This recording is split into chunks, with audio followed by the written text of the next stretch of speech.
Was Jeffrey Epstein, the late serial paedophile, working for Mossad? Now, I'm going to have to be honest, this is a sort of theory I'd long seen circulating, which I'd classed as, I don't know, a bit tinfoil hat. I worried about potential anti-Semitic undertones, I'm not going to lie. But the more information that comes out, the more that evidence points in the direction of Epstein, who, of course, had extensive links with elites in the US, Britain, and frankly, all over the place, being directly connected to the Israeli state, including its secret services. And these revelations are pretty sensational, to say the least. Now, we know there have been these revelations that have just come out because of a new tranche of 20,000 pages of emails, for instance, relating to Jeffrey Epstein, released by the Democrats on the House of Representatives Oversight Committee. Much attention is focused, of course, on Donald Trump, who was on friendly terms with Epstein, but the president claims they fell out and he didn't know about the late paedophile sex trafficking operations.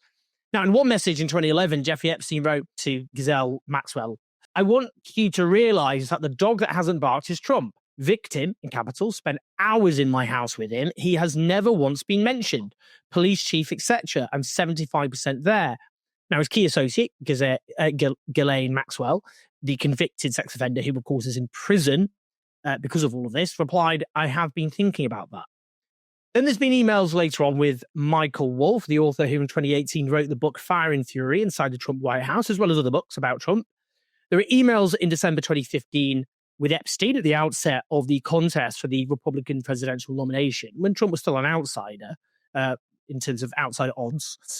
Wolff had said, "I hear CNN planning to ask Trump about his relationship with you, either on air or in scrum afterwards." Epstein says, "If we were able to craft an answer for him, what do you think it should be?" And Wolff replies, "I think you should let him hang himself."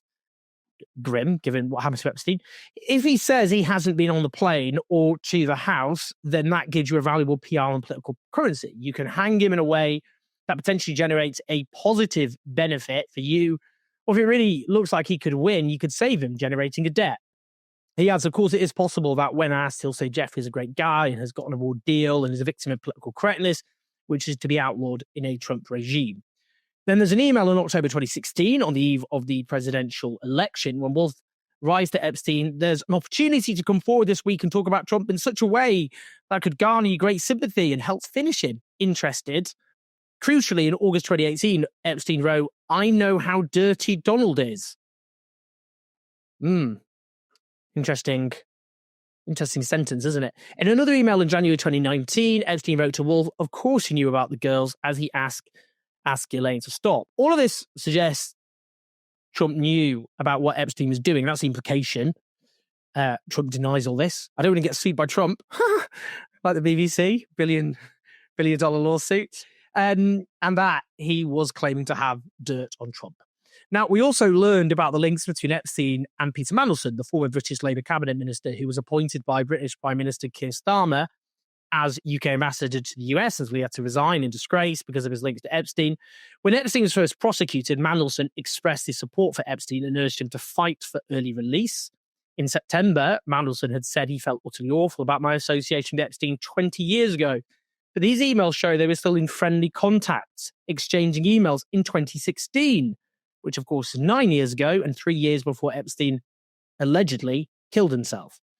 But it's Epstein's Israeli links which are not getting the scrutiny they deserve by the overwhelming majority of media outlets. There was an exception, the brilliant Drop Site News. I strongly recommend you read their work and support them. They've got several stories published on this, written by Ryan Grimm and Murtaza Hussain. In September, they published a piece about how leaked emails show that Epstein helped broker an Israeli security agreement with Mongolia. With Epstein using his political network and financial resources. They know Epstein's links with Ehud Barak, the former Israeli prime minister and defense minister, who was an associate of Epstein, as well as Ehud Olmert, also a former Israeli prime minister. The emails show a very close relationship between Epstein and Barak, with often daily messages between 2013 and 2016, so up to 8 years after he pled guilty to charges of procuring a minor for prostitution. They know Barak denies knowledge of Epstein's criminal activity involving children and sex trafficking. Now, the article is instructive how Barak used Epstein's New York mansion for meetings, tapped Epstein's network of powerful social contacts in order to achieve his In 2014, referring to Epstein, in 2014, this is just so grim, and so revealing. So in 2014, Epstein wrote to Barack, with civil unrest exploding in Ukraine, Syria, Somalia, and Libya, and the desperation of those in power, isn't this perfect for you? This is because Barack had a career going around offering services in terms of defense, intelligence, security, apparatuses, and so on. Barack replied, "You're right in a way, but not simple to transform it into a cash flow." Gruesome stuff here, discussing turning conflict, violence, war into an opportunity to make profit. Epstein loans Barack $1 million in 2015 to fund an Israeli startup called Report Homeland Security. There's photos of Barack and his wife whining and dining at Epstein's mansion. As DSN note, Epstein's alleged ties to foreign governments and intelligence agencies have been a source of speculation for years. But his role in the Mongolia Advisory Board plan and his intimate contacts with Barack, private sector tech firms linked to Israel's security establishment, influential non-governmental organizations, and senior foreign government officials show for the first time that he engaged in activities that altered the relationship between states, in this case, building formal security ties between the government of Israel and Mongolia.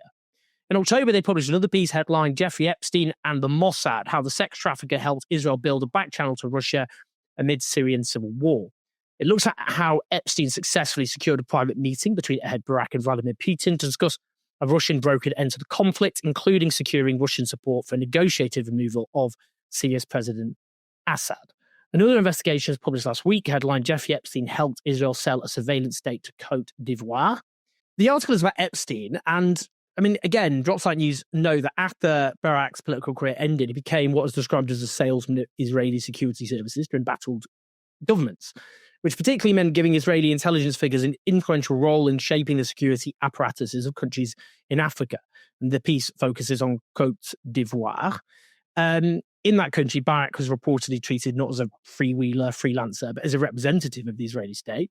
As DSN note, Epstein helped Barack deliver a proposal for mass surveillance of Ivorian phone and internet communications crafted by former Israeli intelligence officials.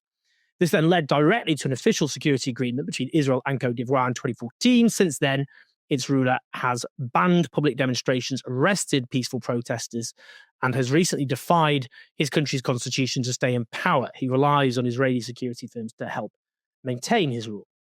And then there's an article published this week headlined, Israeli spy stayed for weeks at a time with Jeffrey Epstein in Manhattan.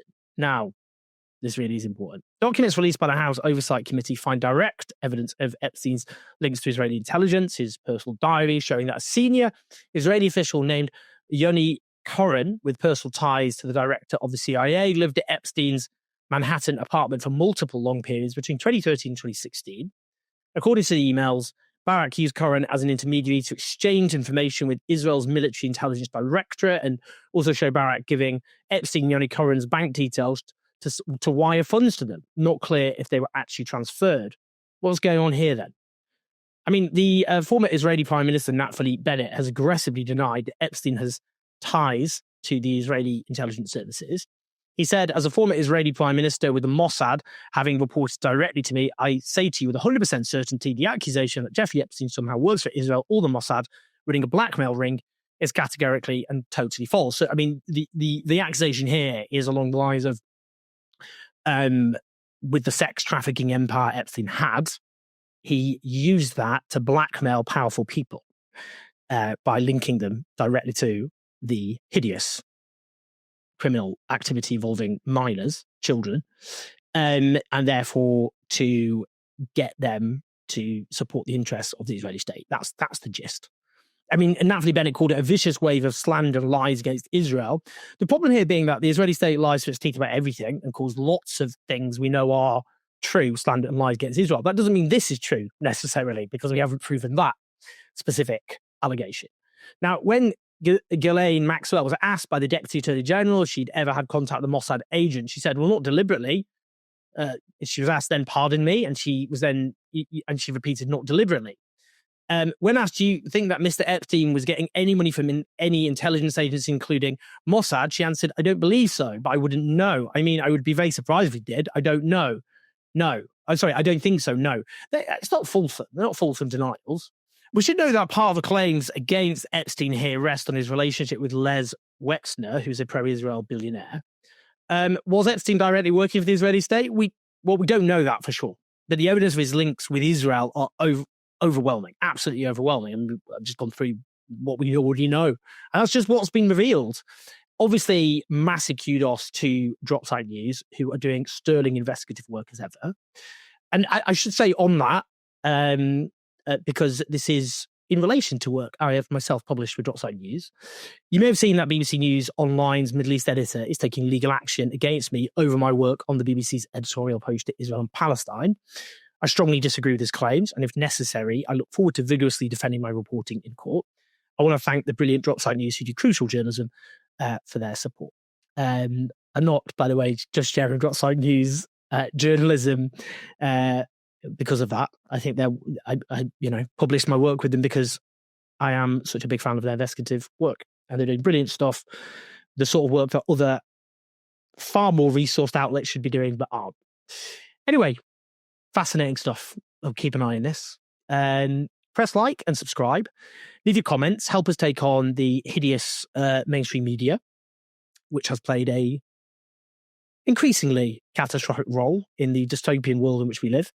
At patreon.com/TonyJazz84. You help make all the work we do possible. Well, in fact, not help, you do. Share the video. I'll speak to you in a bit.